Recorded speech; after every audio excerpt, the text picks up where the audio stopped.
Okay, so good afternoon, everyone. My name is Remy B. Sabeliano, and as for this afternoon, I am going to report to you one type of sculpture.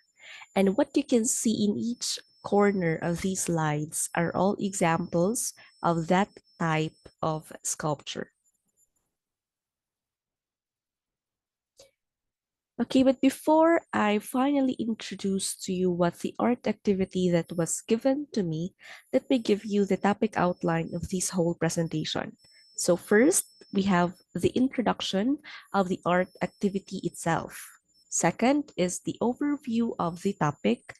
The third is the procedures or the steps in doing the activity.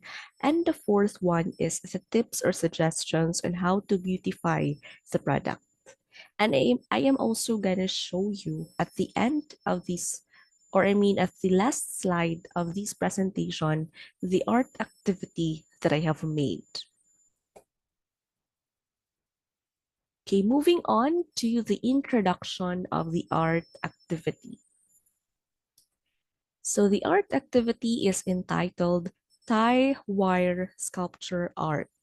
So tie wire sculpture art from the word itself, wire sculptures. So tie wire sculpture art is an art in which three-dimensional forms are shaped or assembled from wire or wire mesh. Or it simply means the creation of sculpture using wire. And it is also an art style in which creating three-dimensional forms with metal strands of varying thicknesses. Okay, now let us define what is wire. So this is important for me to define what wire is for you, since this is the most important material needed in this art activity. So I know that this is not new to all of you, since we use wire every single day or every day in our lives. So wire, it is long, it is thin, it is flexible strands of metal usually made by a process of heating and stretching.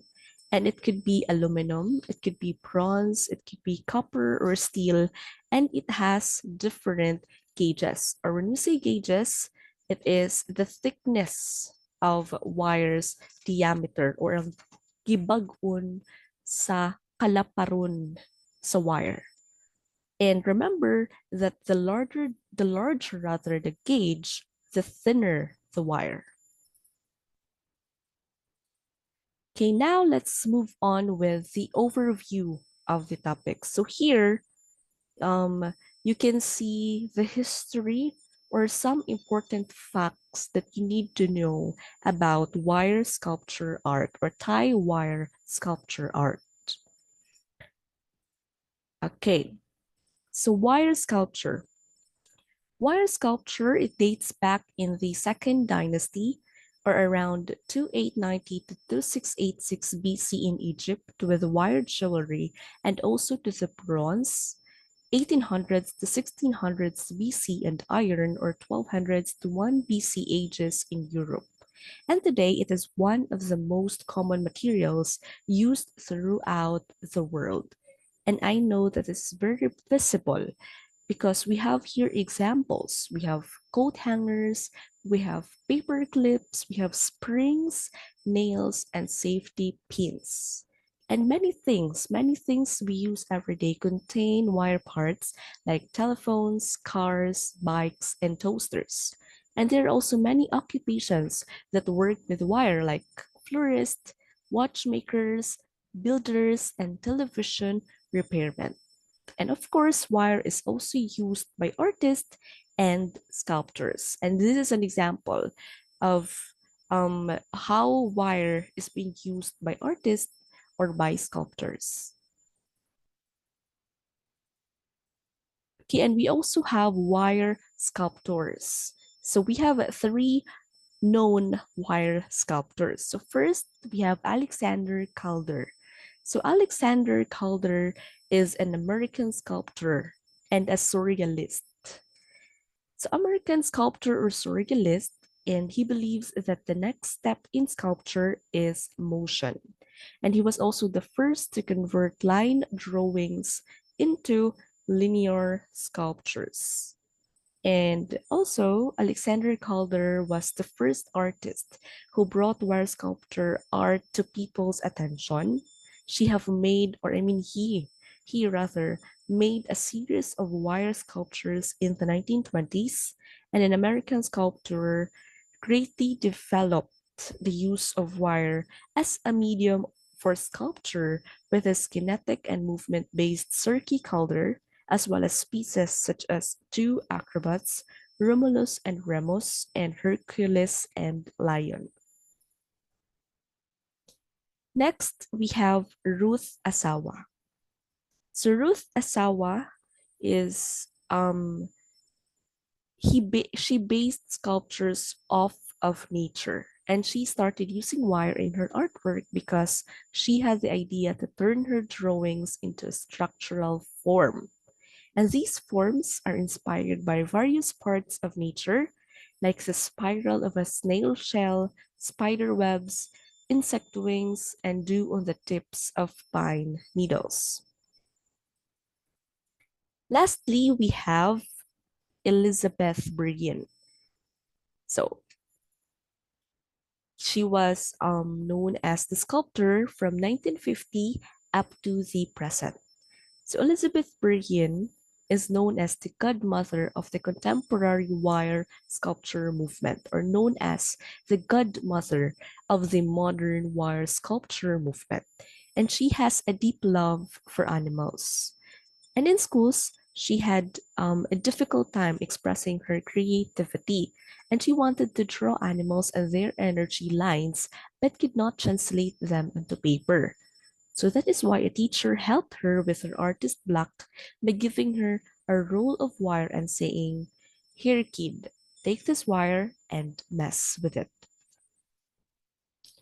And I am also going to add that Elizabeth Brigham makes wire animal sculptures with techniques adapted from textile processes like weaving and like knitting.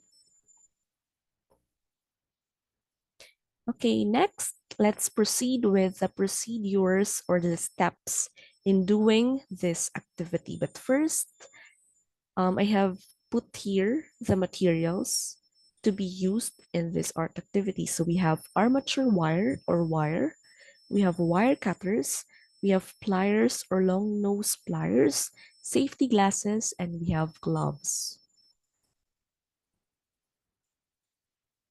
Okay, so one of the easiest ways to make a wire sculptures is the following. First is create an outline of an object. Second, taking a long piece of wire, bend it into the basic shape of, let's say, a model car. So think about the car from all sides and shape your form accordingly. And then in the fourth step, you can cut smaller pieces of wire to reinforce the bottom and outline the top and make details like doors and headlights. Fifth is you can use your fingers or the long nose pliers to help attach those onto your main form by twisting their ends to wrap around the main wire. And it takes some practice. It will really take some practice for you to get the shape the way you want it. And you have to be careful so that you don't squish the sections of the sculpture you have already created. Okay, now let me give you some tips or suggestions on how for you to beautify your product. Okay, I suggest you use an armature wire.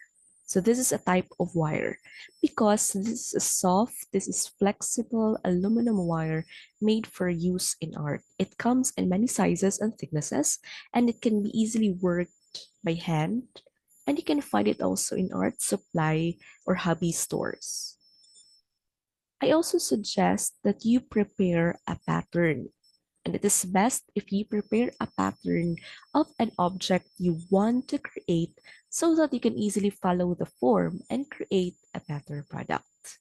And lastly, be attentive and wise with choosing a wire to use.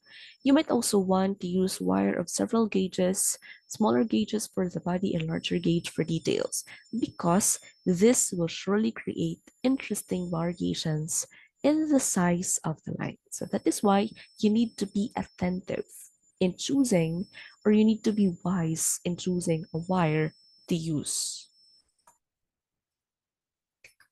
Okay, now let me give you the rubrics on how to score for this kind of art activity. So we have the categories there: craftsmanship, creativity, production effort, work habits, and attitude. So for the expertise, for craftsmanship, so by the way, this rubric is analytical.